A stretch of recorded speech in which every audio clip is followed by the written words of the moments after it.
later, yung Ezekiel 38, 39 war, na tinawag nila na COVID-19 war. At the same time, ito, ano nangyayari? At ang hirap ko talaga ay make prayer. Babasahin niyo po Ezekiel 38, 39. Kasama po yung kung marami niniwala, we're from the south of Russia. Magkakaliyan po yan eh. Kasama po ang Turkey, India, Sudan, and the other nations na talagang aaktihin po ang Israel. Hindi po titigil yan hanggang hindi po nangyayari po yun. Pero alam niyo ang irony, mga kapatid, ako may connected sa dalawang malaking global mission group. Alam niyo po, ang pinakamatinding revival na nangyayari sa mundo ay sa Iran. Nakakatami po nag-word na rin po sila. Nakikita lang namin yung nangyayari po global. Grabe po ginagawa ng Diyos. At yung isa po kasama din po ako ay yung akibat at mission group yun. Yun po aliyah naman, kasi bukas sabi sa Ezekiel 38 and 39, babalik ako ng mga Israelita sa kanilang sariling bayan.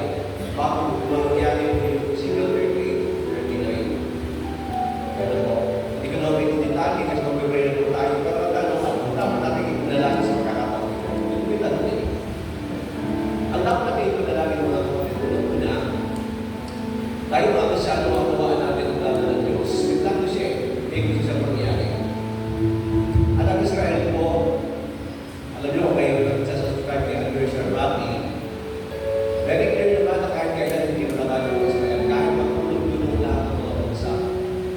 But sa biblical prophecy, darating ko yung pagkakataon na mawawala ng tulong ang Amerika. Ngayon, kaya nanalo ang Israel hanggang kasi ang US. But I'm not now, hindi alam kung paano mangyayari.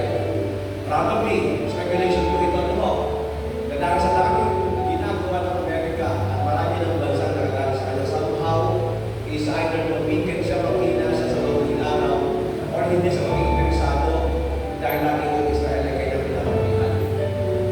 Hindi po yung mangyayari. Ano po?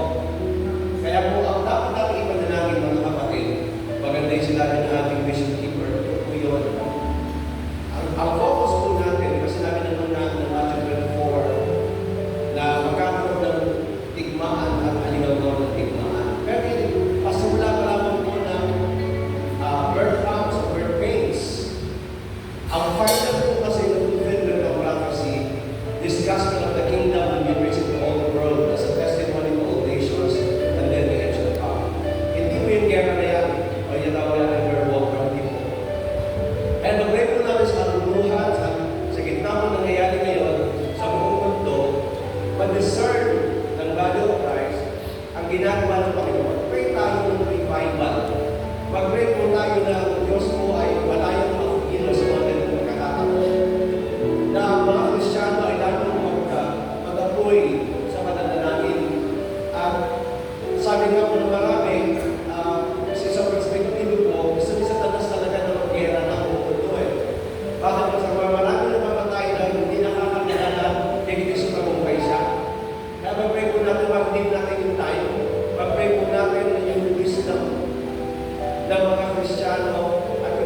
na-inspire ko minsan kasi parang nakakapit ako speaking in tongues.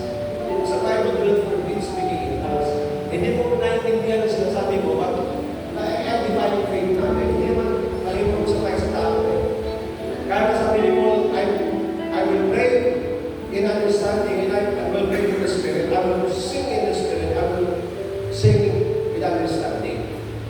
I don't know kung kayo na nagsasubscribe sa inyo, pero yun po ang nakikita ko ngayon.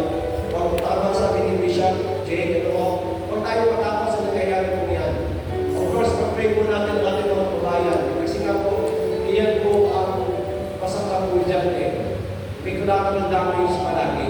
Natin hindi kailangan ng damage po yan. So, pag-pray po natin ang mga kabayan natin na maingatan sa Middle East, diba sa inyo, may mga churches dyan sa Abu Dhabi, diba sa UAE, no? At kailangan na natin manalangin. Pero higit sa lahat, manalangin tayo sa panahon ng Panginoon na ibang ma-unveil sa atin yung ginagawa ng Panginoon na ang Diyos gusto niya talaga na ang Ebanghelyo ay maikala sa buong mundo at may panawagan ang mga Pilipino. Tinatawag ko kayo namin Panginoon to become a missionary sending nation. Sa iyo po ang kaluhan niya, pag-pray po natin, kalooban ng Diyos pa rin ang mangyari na ang mga Kristyano ay lalong magising, mag-confirm tayo, mag-evangelize, na po, gamitin po natin ang pagkakataon na maibahagi kasi yan ang sabi ng Panginoon. Kailangan muna maipahayag ang kaharian, the gospel of the kingdom, hindi po gospel of salvation lang, the gospel of the kingdom, and then the end shall come. Tayo po lahat ngayon ay manalangin na encourage everyone. Let's all pray together.